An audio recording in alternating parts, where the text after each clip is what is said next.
A serious case. I have a friend who is afraid of spiders. This isn't very unusual.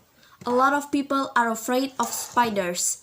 I don't really like spiders much myself. I don't mind them if I see them outside in the garden, as long as they're not too big. But if one comes in the house, especially if it's one of those really big spiders with furry legs and little red eyes, then I go, yeah, and I try to get rid of it. Usually, I'll use a brush to get rid of the spider, but if I feel brave, then I'll put a glass over the top of it, slide a piece of paper under the glass and then take it outside. This is quite normal, I think, but my friend isn't afraid of spiders in any normal way. She isn't just afraid of spiders, she's totally, completely, and utterly terrified of them. When my friend sees a spider, she doesn't just go oh or run away or ask someone else to get rid of the horrible creepy crawly. No, she screams as loud as she possibly can. She screams so loud that her neighbors worry about her and think about calling the police. When she sees a spider, she shivers all over and sometimes she freezes completely. She can't move at all because she is so terrified. Sometimes she even faints.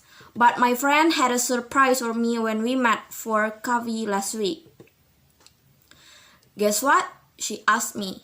What? I said. I've got a new pet. Great, I said. What is it? A dog? A cat? No. A budgie? No. A rabbit? No. What then? I've got a pet spider.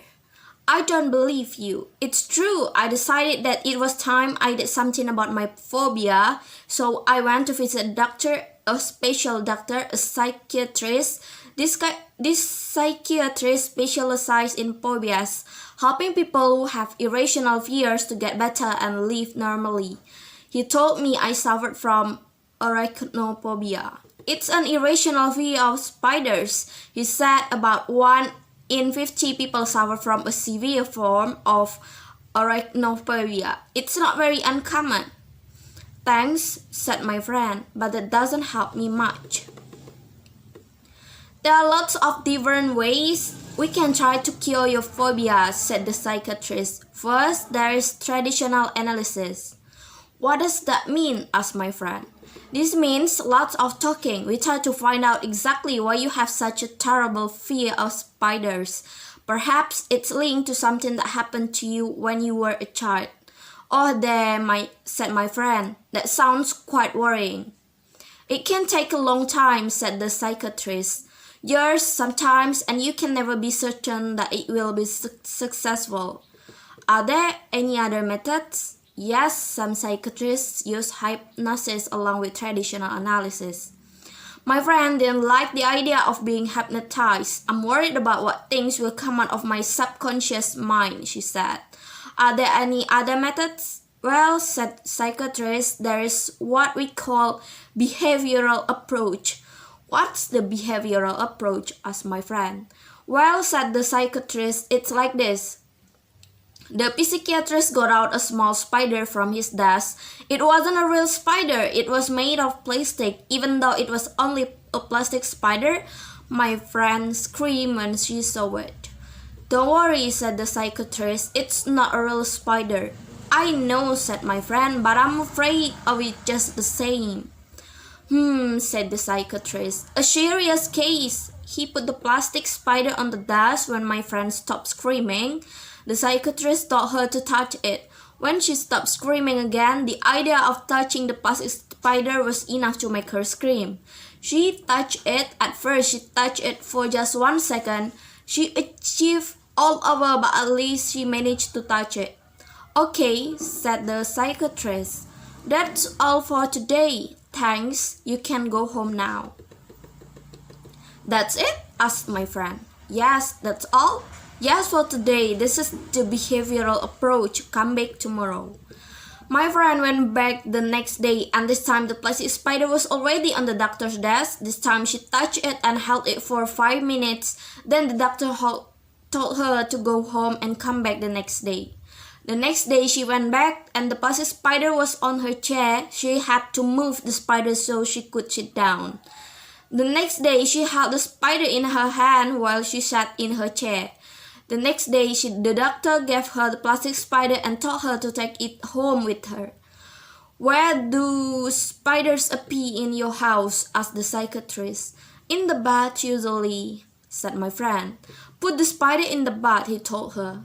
My friend was terrified of the spider in the bath, but she managed not to scream when she saw it there. "It's only a plastic spider," she told herself. The next day, the psychiatrist told her to put the spider in her living room.